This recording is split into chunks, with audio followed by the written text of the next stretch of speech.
Welcome to the Waking Up Podcast. This is Sam Harris. Okay, this is an Ask Me Anything episode. And just one housekeeping item here. I noticed the other day that Amazon canceled my affiliates account. This is the account that allows me to post links to books and to have some portion of your shopping on Amazon through those links come back to support the podcast at no extra cost to you.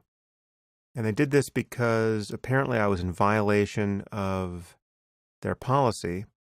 You can't tell your podcast listeners that following these Amazon links does support the podcast.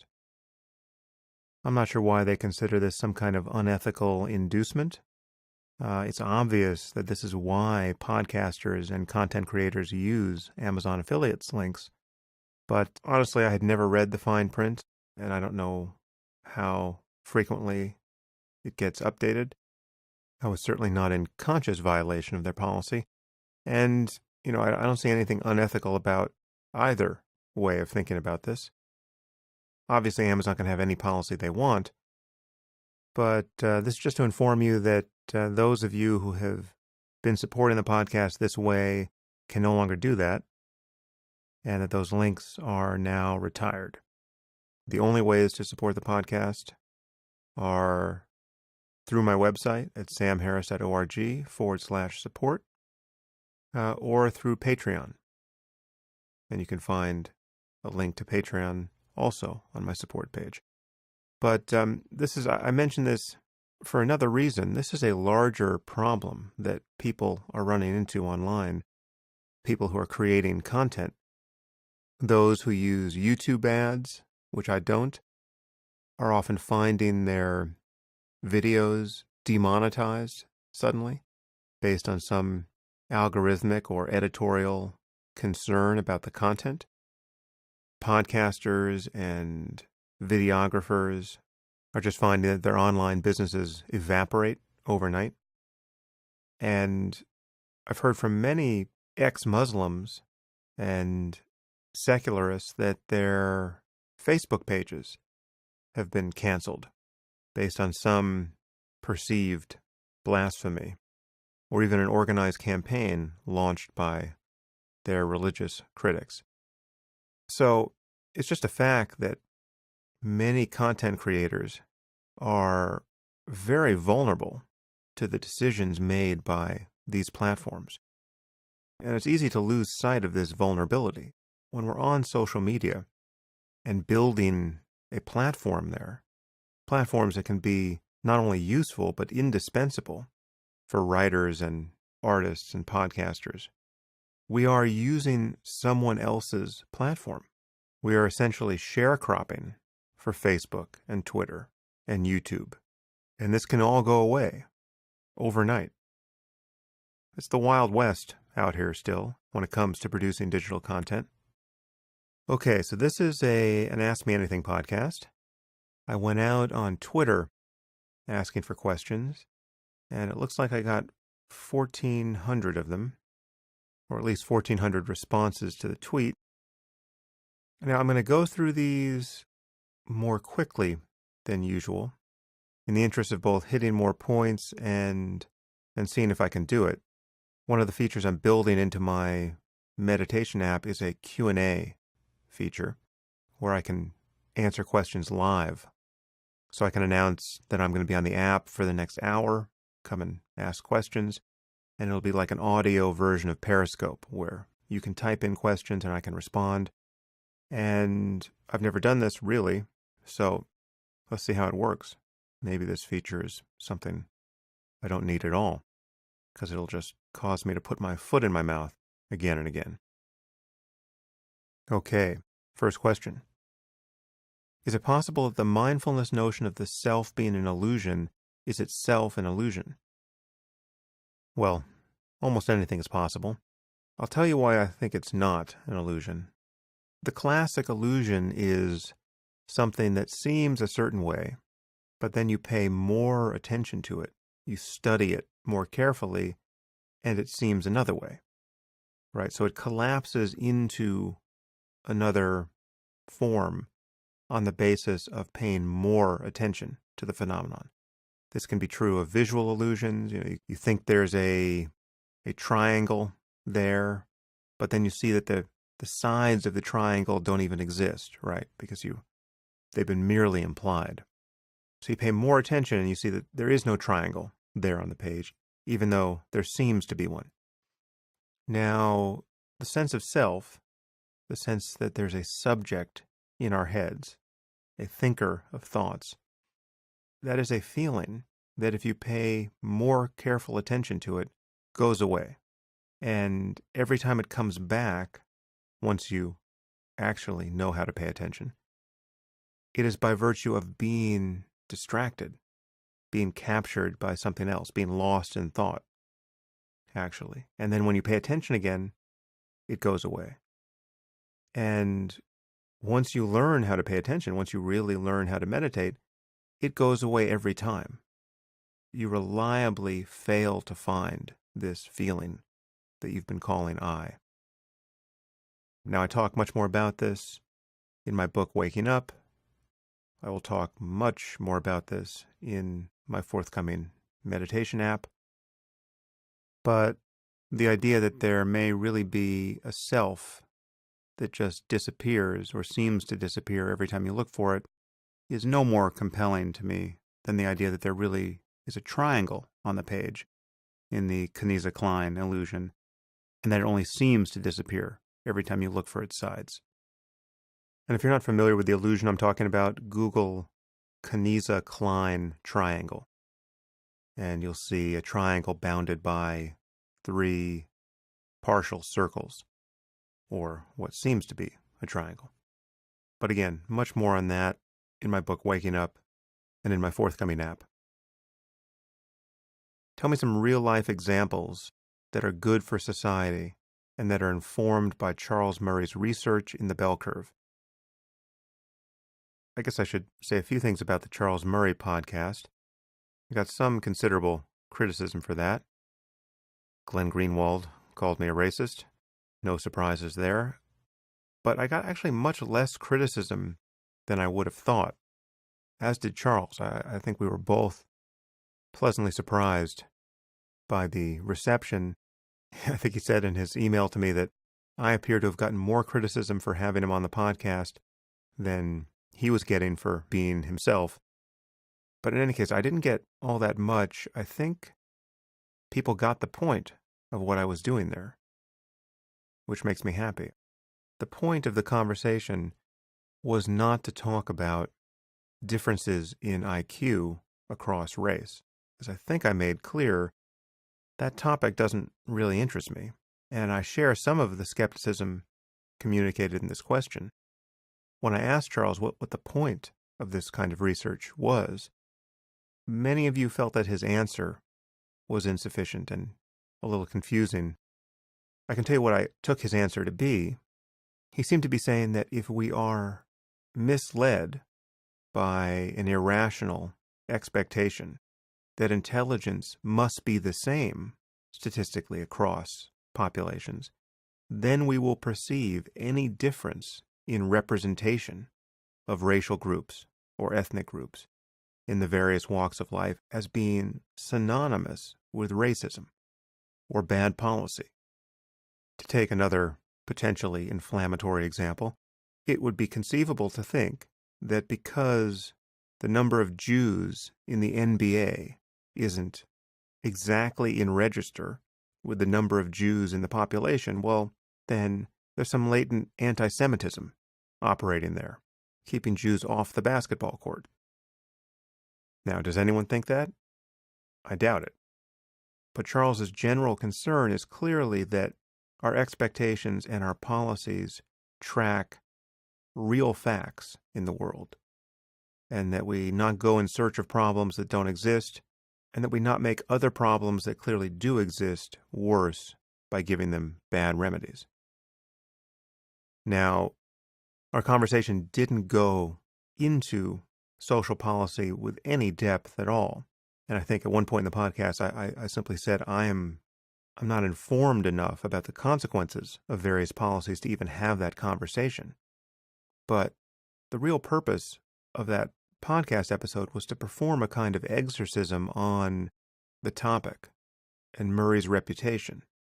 Again, we're talking about a man who cannot stand up on a college campus without encountering the threat of being physically hounded off of it. UC Berkeley, just the other day, declared that it could not keep Ann Coulter physically safe were she to come to the campus to talk to the college Republicans.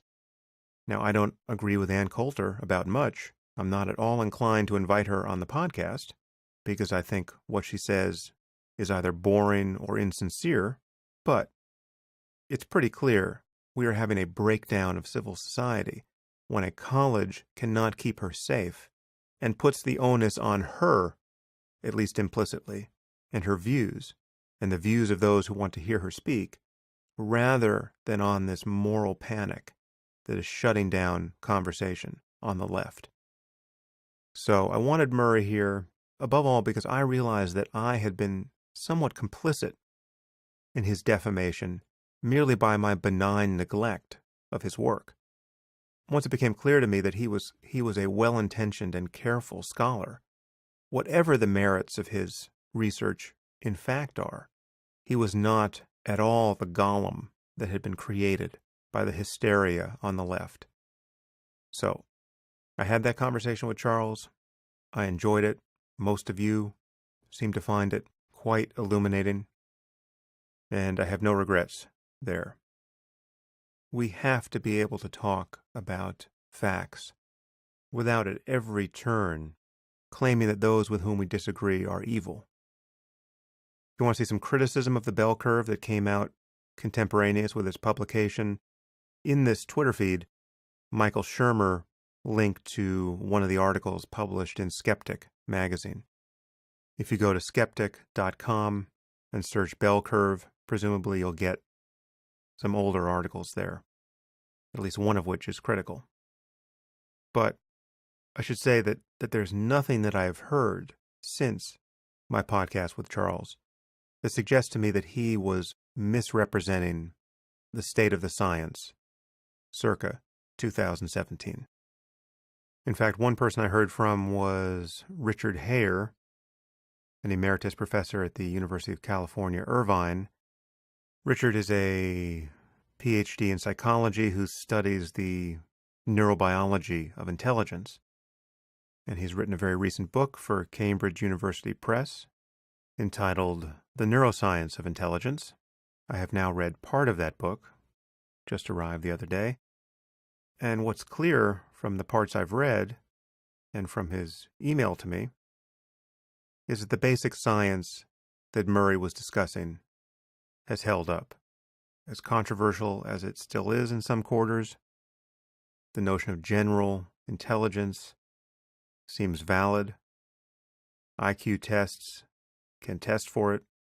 There's no reason to think that we are unable to do this in an unbiased way.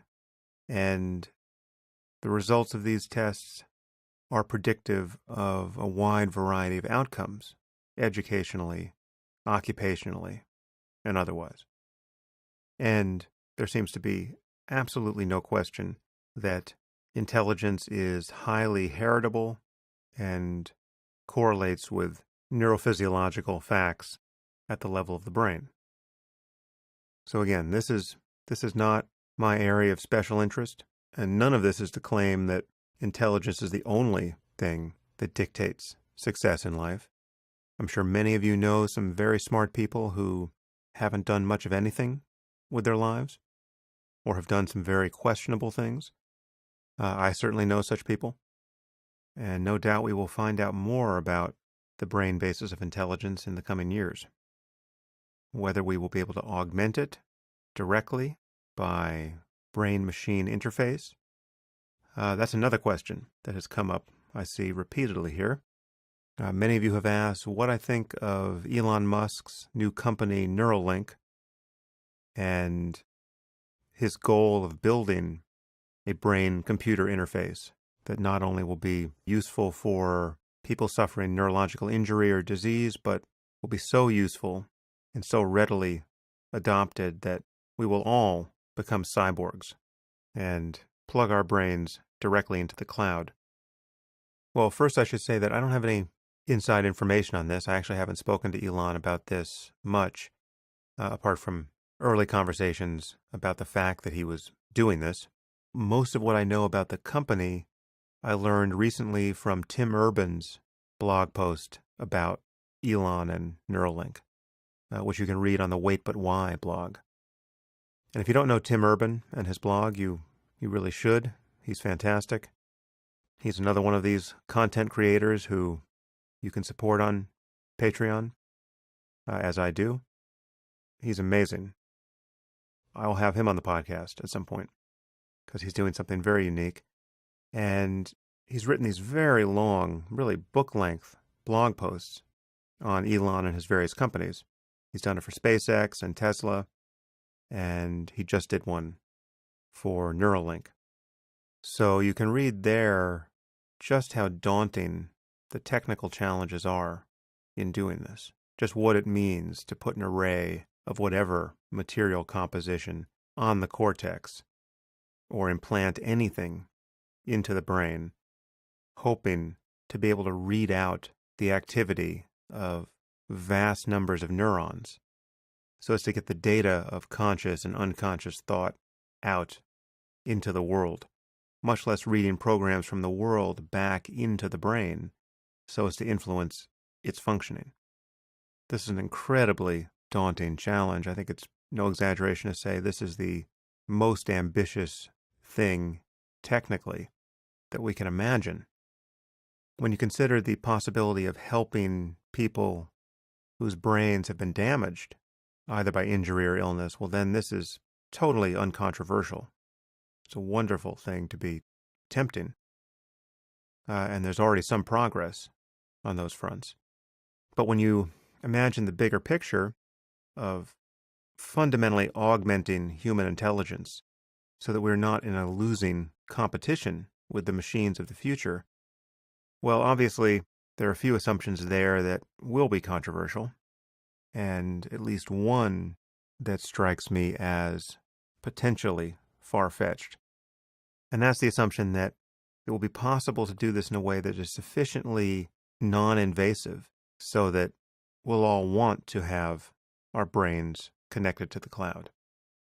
Anything that requires neurosurgery, obviously, is setting the bar pretty high.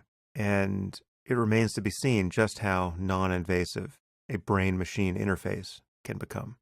But the technical challenges are fairly astounding, and Tim Urban's blog post will give you a good sense of what they are. Do you think reducing wild animal suffering is a moral blind spot of modern humans or a moral error?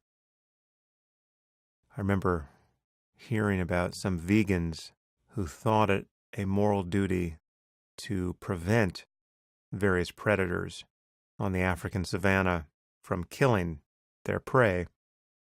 Who knows if that was just a slander of vegans, but I'm sure somebody's capable of thinking that.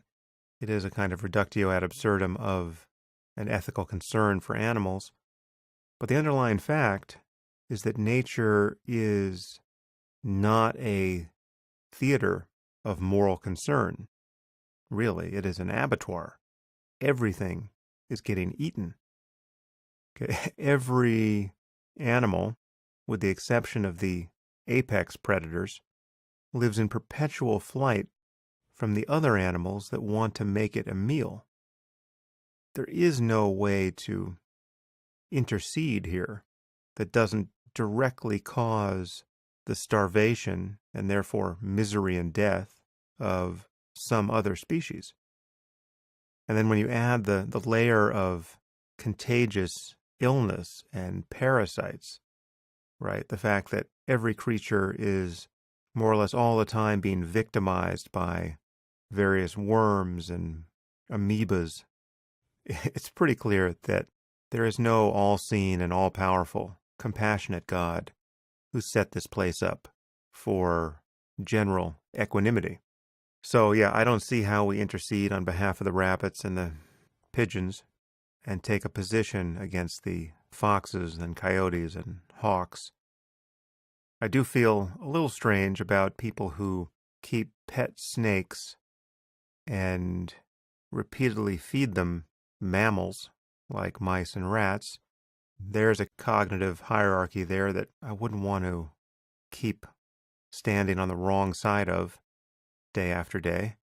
I think the rats and the mice suffer more than the snakes.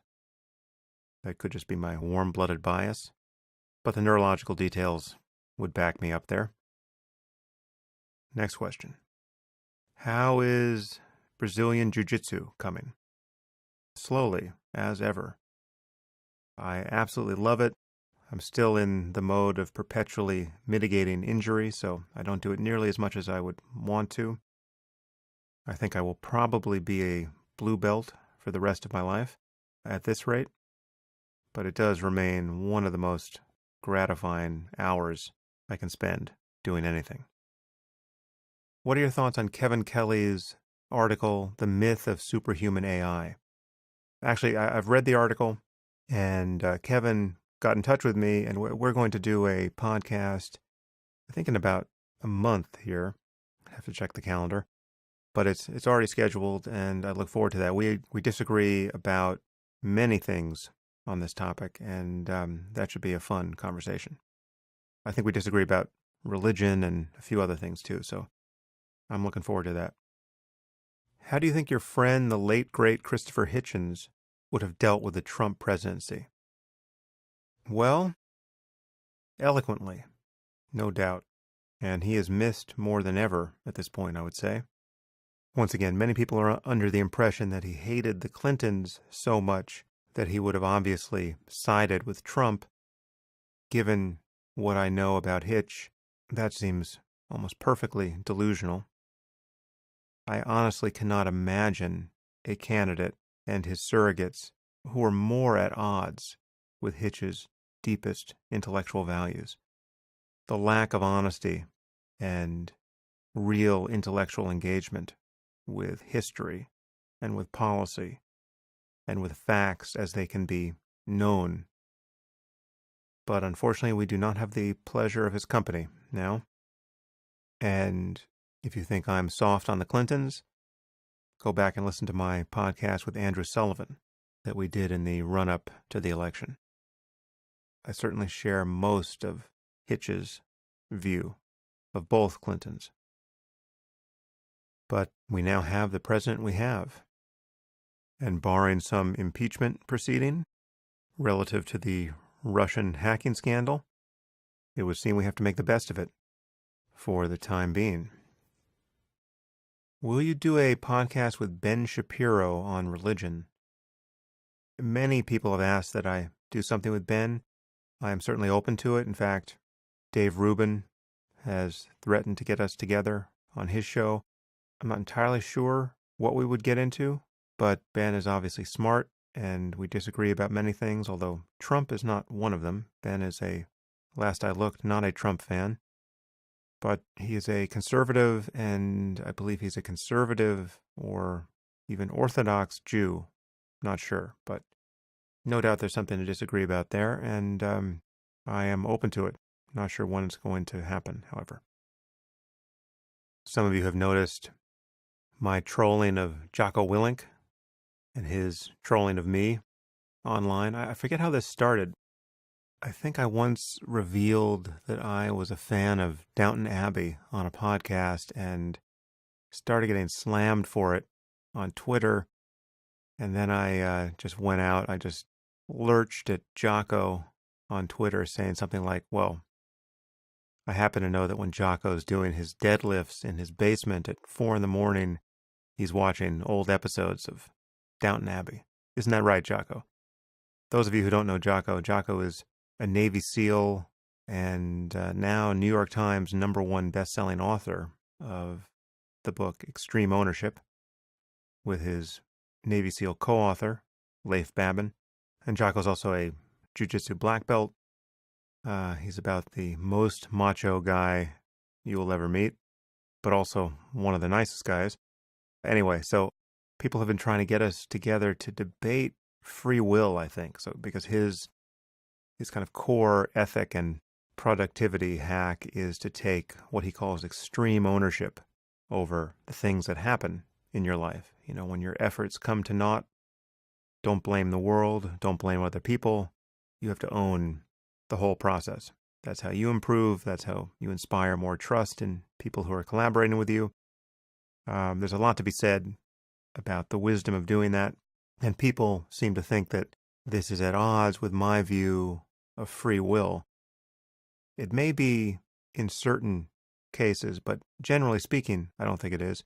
But in any case, people want us to debate free will, which I would be happy to do.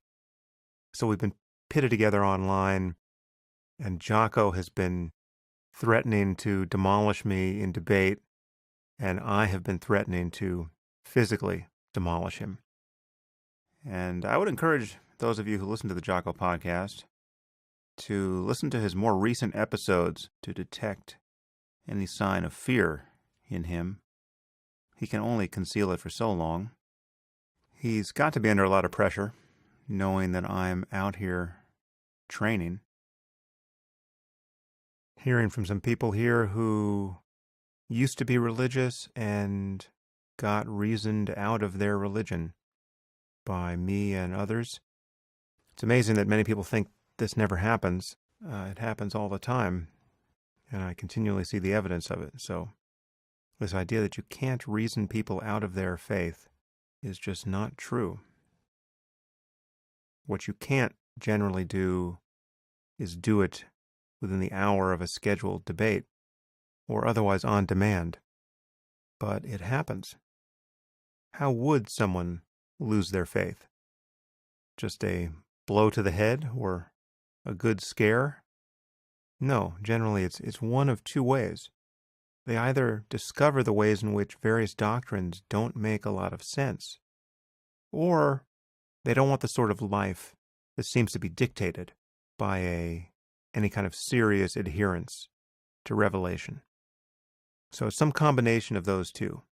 It either doesn't make sense or it doesn't lead somewhere good. But the first reason, I think, is always the more compelling.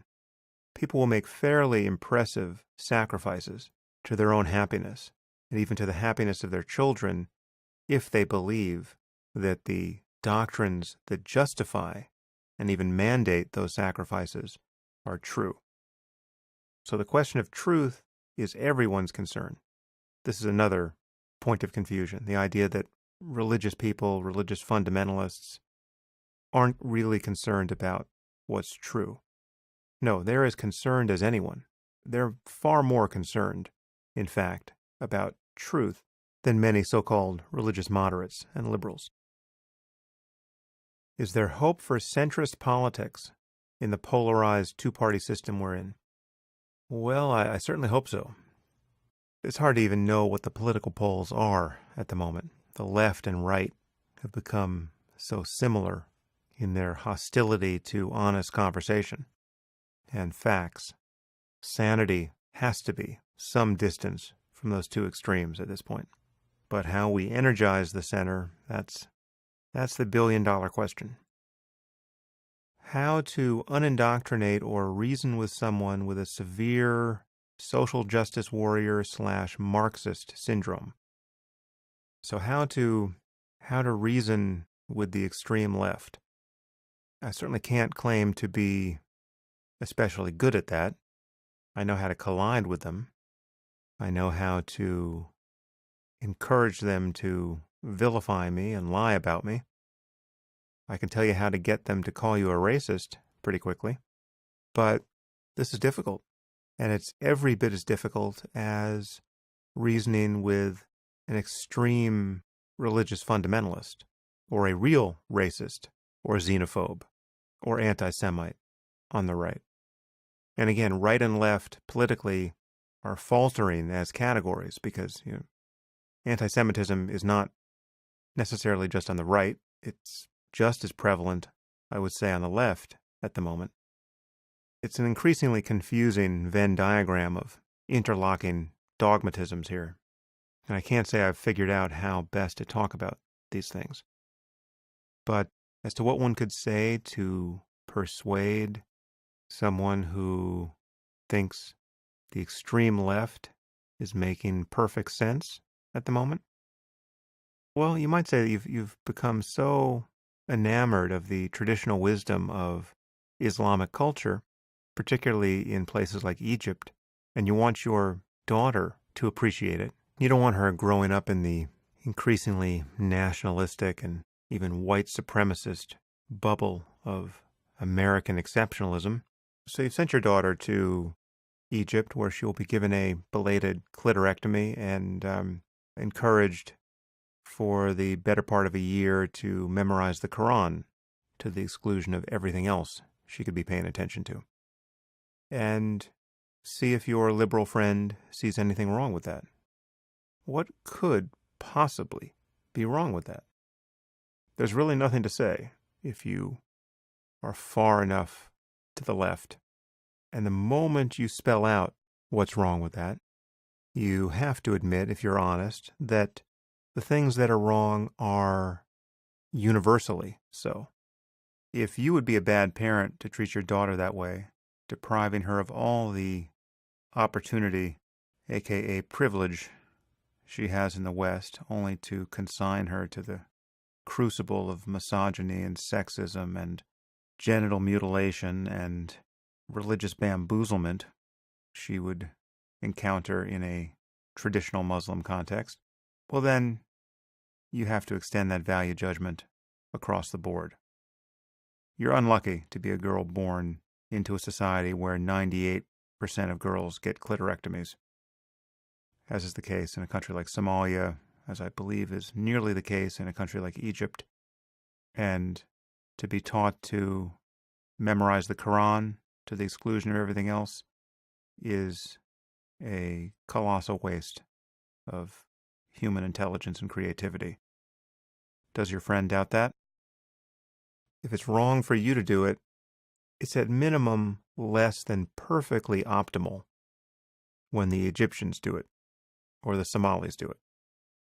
If you admit that, it's only decent to admire the heroism of someone like Ayaan Hirsi Ali when she escapes that unlucky start in life and becomes a highly functioning, articulate, well-educated member of a complex and cosmopolitan society.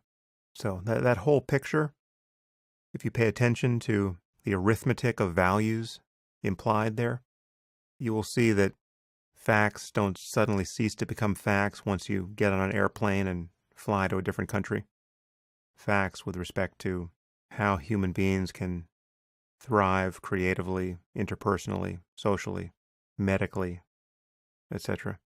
You can push people's intuitions around in those ways, but whether or not it works in the span of any given conversation, I have seen it impressively fail. And I discuss a specific encounter that fairly blew my mind on that point in my book, The Moral Landscape. Can you share some insights on parenting? How did rational and mindful Sam Harris handle an angry toddler? Oh, well, I suppose with the same slack-jawed exasperation that many new parents do. I certainly can't claim any special competence here. I can only say that there's no question mindfulness helps. And I would be a much worse parent without it. Specifically, what mindfulness allows you to do is recover more quickly. It's not that you won't get angry or frustrated or impatient, but the half-life of these reactions can be cut way, way down. And the difference between being angry for an hour versus a minute versus 4 seconds, these are enormous differences.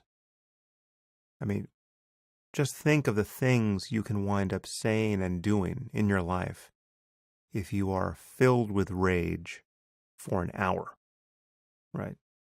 But if it only lasts a moment or two, it can only commit you to so much.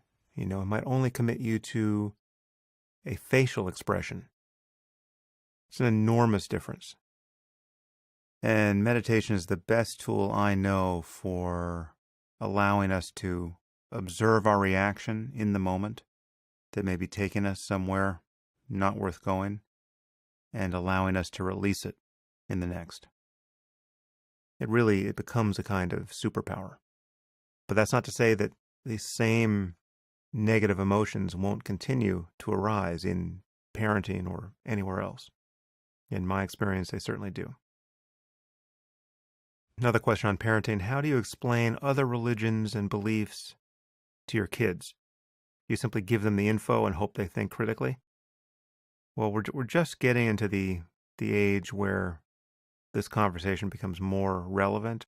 My oldest daughter certainly knows what I think about the concept that any one of our books was dictated by an omniscient being. She has a sense of how preposterous that is. She also knows that Santa is a fiction, though her enthusiasm for Christmas is undiminished. In my experience thus far, this is just not a problem. There's no reason to teach your kids to be disdainful of other people's beliefs. I think you just need to teach them that there's diversity of opinion on a wide range of questions here, and some opinions are more backed up by evidence than others. You want kids who, in an age-appropriate way, but as early as possible, can understand that our beliefs about the world need to be tested, and they need to be talked about and revised. So, as a parent, you're constantly giving reasons for things, explaining causal connections in the world.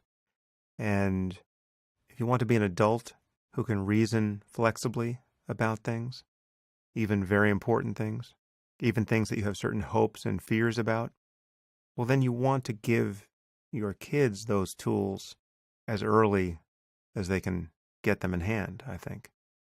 That's not to say that you want to impart a sense of epistemological insecurity to them. You don't want them thinking that grown-ups don't know anything about anything, right? And that anything can change at any moment. Because, of course, that's not true. And there's certainly ways of misunderstanding intellectual progress that can give that sense. Many people seem to think that the history of scientific progress more or less demonstrates that any notion of scientific truth is pure fiction, because anything we think is true is destined to be reconstrued and finally overturned by some future scientific insight. That is not quite what happens in science.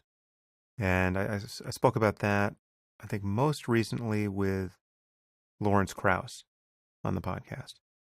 And I think maybe Neil deGrasse Tyson and I touched on that too. Probably David Deutsch.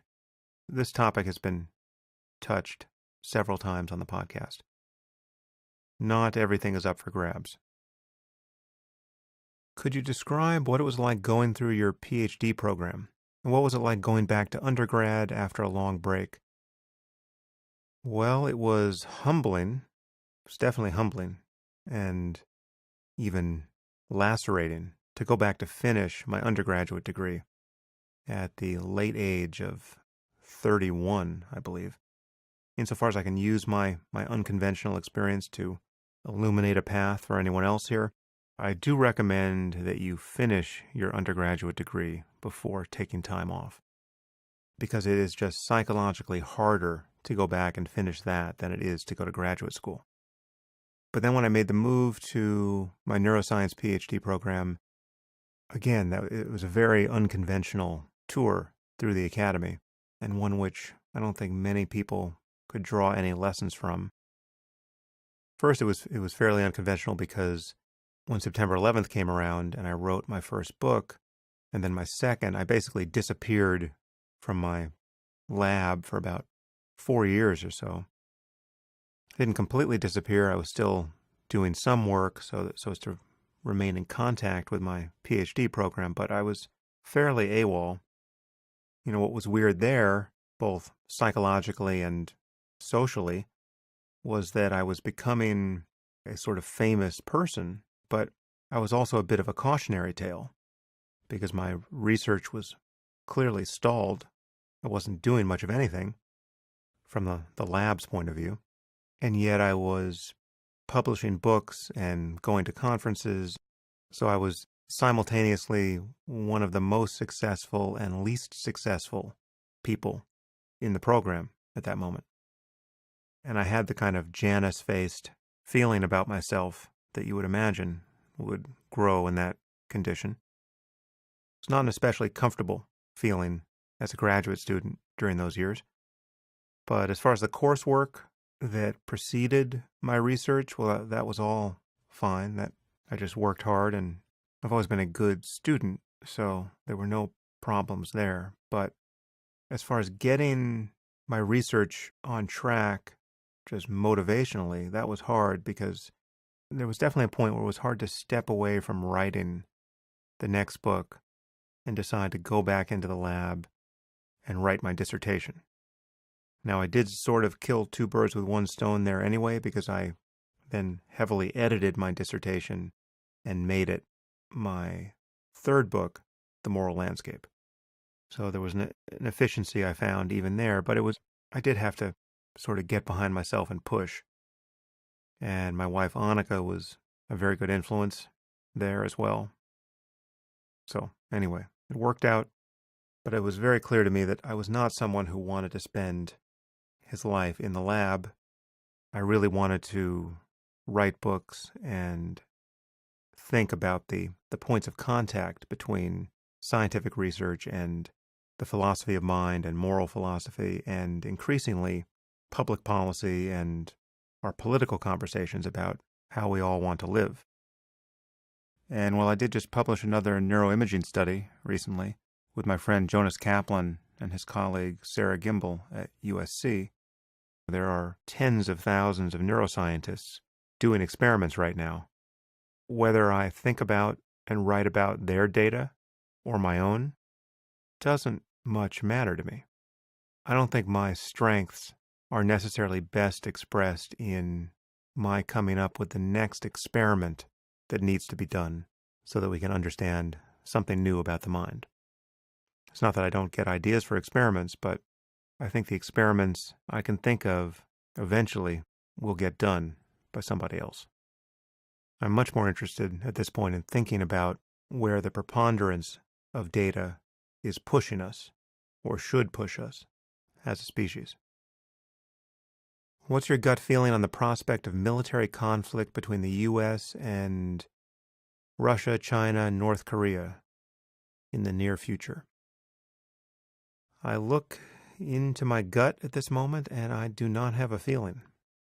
I wasn't spending my day worrying about it until you asked the question. I don't think I will spend the rest of the day worrying about it, so I must think the probability is fairly low in the near term. I mean, obviously, it's totally rational to worry about this problem, and one of the scary things, in my view, about the current administration is that you get the sense that we have a president who is not at all thoughtful about what the risks are here, much less how to deal with them, and that his various statements are merely provocative. In the special case of North Korea, I think it is a very interesting problem ethically and politically. What can the community of nations do in light of what I've often described as a hostage crisis? There's very little diversity of opinion on this, and for good reason. The North Korean people, whatever they think is true, however successfully brainwashed they have been by the political cult in which they've been raised, these people are unlucky. And if we could rescue them from their captivity, that would be a good thing. But how do you do it? How do you get China to sufficiently help us do it? These are political and military problems in the end, for which I'm not sure anyone has a good answer. Will you have someone studying transgenderism biologically on at some point? How are you forming your opinions around this issue? Slowly, I would say. I'm not really very focused on this, but I think I will tackle it at some point because it seems increasingly consequential and interesting. I think there's no question that there's a biological basis for this, as there is for basically everything about us that we care about. Do I think people choose to be transgender? I think the answer to that is pretty clearly no. And even if you want to grant some scope to choice here, well, our choices too are the product of our brains. So you have a biological understanding of choice even then, at least in large part. But I consider myself fairly uninformed on this issue. However, I know at least one transgender child, and it's been absolutely clear from watching her grow up that this is not a matter of a child being culturally indoctrinated into transgenderism. There are biological processes giving rise to this. And clearly we want a society that makes all of the appropriate ethical and political concessions to that reality without a tsunami of political hysteria engulfing everything else we care about. If you think the solution to this problem is we now have to memorize 37 different pronouns and consider conservative speech about this issue akin to physical violence, well then you are stuck in a moral backwater somewhere near the left extreme of the political spectrum, presumably getting ready to celebrate the passion of Berkeley students when they burn down the campus in response to Milo's next visit. That is a moral and political dead end. I just saw the young philosopher Rebecca Tuville savaged by her feminist colleagues for having been so callous as to wonder in the span of a philosophical paper whether there were interesting parallels between gender identity and racial identity. If one can feel that one doesn't really belong to the gender of one's birth, is it also valid to feel that one doesn't belong to the race to which one has seemingly been assigned by birth? But she compared Caitlyn Jenner and the celebration that attended her story to Rachel Dolezal, the woman who was vilified for claiming to be black when in fact she was white. I believe she's wondered whether there's some kind of intellectual or ethical double standard there, or if there's anything that we are confused about in that space. That strikes me as a very interesting question to raise, and I've yet to see how she dealt with it, but I can see how the community of so-called feminists and transgender activists dealt with her. She was more or less burned as a witch. Clearly there's something wrong there. At some point I'm sure I will talk about this, and no doubt I will get myself into trouble. Even more trouble than I'm in as a result of what I've said over the last 90 seconds. Someone says, just finished your book Free Will and wish it was 10 times longer. Any plans for more on this topic? And then another person follows up, wishing that I would write a full-length response to Dan Dennett's book Freedom Evolves. You know, I will talk about free will more and more from the first-person side in my app. I think that's the right context for it, because insofar as I bring anything novel to this topic, it is on the first-person side. I think that, as I say in the book, most people think that we have a strong first-person experience of freedom of the will. We have a very clear internal sense that we could do other than we do in each moment, that our choices are real. And the problem is just that you can't map this internal experience onto a world of physical causes, whether determined or random or some combination thereof. Now that is a problem, but that's not the only problem.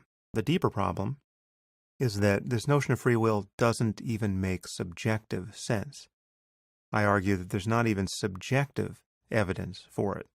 and that you can notice this if you pay close enough attention to what it's like to be you in each moment. So this is why I say that the illusion of free will is itself an illusion. There is no illusion of free will. So that's something that I'll get into in my app in a very first-person way. And Dan Dennett and I actually just had a impromptu roundtable discussion about this at TED. That was not recorded, to my knowledge, so that is lost to the winds of time. But it was a good conversation and our most civil one to date, I would say. I think Dan and I have fully buried the hatchet on that topic, and it was great to see him. Maybe one more here. And again, sorry, this is scarcely a dozen of more than 1,000. Hey, Sam, do you plan to read more of The End of Faith? Yes, I was jailbreaking my book, The End of Faith, on this podcast because apparently the audio version is so terrible, which I did not read. So yes, I will get back to that at some point. I've just been so busy with people to talk to on the podcast. I think I got through chapter 3, so I will continue eventually. Do you think having a large vocabulary is valuable in your line of work and life in general? And what is your advice for expanding it? I certainly think it's valuable because if you don't have the word for something, you are, generally speaking, cognitively closed to the thing itself. There's some exceptions here. If you don't know the name of a certain flower, you can still point to it, you can still think about it, you can still form an opinion about it. You just can't reference it in speech. But most concepts aren't like that. Not having the word often means that you don't have the concept either. Take a common word like perpendicular.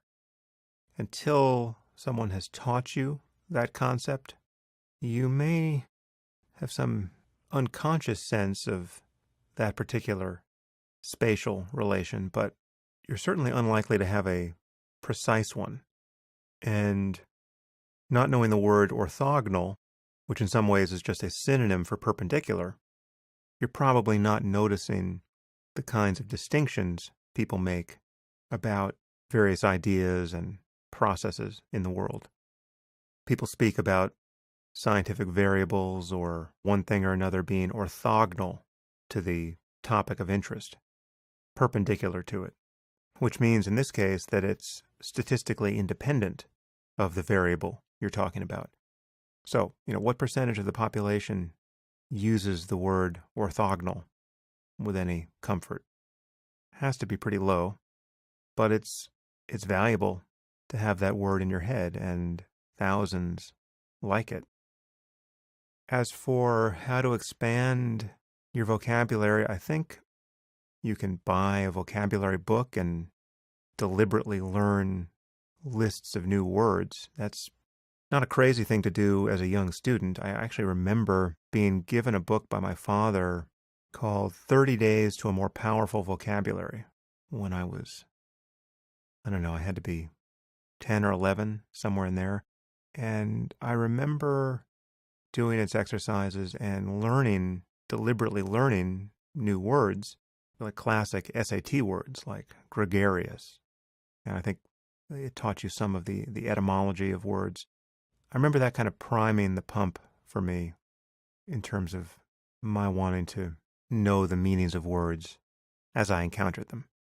Absent taking some kind of SAT prep style vocabulary course, the process is very simple. Just look words up when you don't know them. Use a dictionary. It's never been easier to use a dictionary. Now you can have a dictionary built directly into your browser or on your phone. I remember what it was like to actually physically have to walk across the room and pull down a very heavy book. Now there's less of an excuse to be lazy. Just look words up, and your understanding of them will gradually grow. But I'd be the first to acknowledge there is a tension here between loving language and using big and useful words, because That's what they're there for. And staying in touch with your desire to communicate effectively with as many people as you can communicate with. So I think I write more simply than I used to. I use simpler words when the simpler word will do the job. And I think there is a kind of sweet spot here, but I acknowledge it's actually hard to find, because when you look at someone like Christopher Hitchens, who wrote and spoke so beautifully, much of the pleasure I took in his writing and speaking can be attributed to his vocabulary. He was someone who would, with an unusual lack of self-consciousness, use big words and make historical allusions that he had to know would lose a significant percentage of his audience, like 99% of his audience. And he would just keep on rolling, right? He wouldn't stop to define these words pedantically or remind his audience of the figure or event in history he was referring to. And that, while admirable in some ways, is also a problem in others. And there's just no way to split that baby to make a biblical reference that Hitch would not have felt the need to specify in a way that is going to satisfy everybody. But insofar as you want to understand what other people are writing and saying, by all means, look up the words, learn them. There's only about 1 million or so in English. And on that note, I think I will leave it there. This has been a bit of an exercise in my being a little less long-winded than normal. Feel free to let me know how that worked out. On Twitter, I guess, is the best way. I don't know how it will sound to all of you, but I just kind of raced on down the list here. Didn't screen anything in advance. And I'm not really the best judge of whether that is useful to you all. So it would actually be good for you to let me know. Because if I build this function into the app, this will be a far more common practice. And I don't want to waste anyone's time. Once again, thank you for your questions.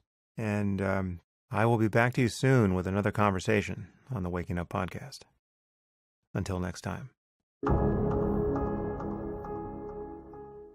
If you find these conversations valuable, there are many ways you can support this podcast. You can leave reviews on iTunes or anywhere else the show appears. You can tell your friends about it, or link to it on social media. Or you can sponsor the podcast directly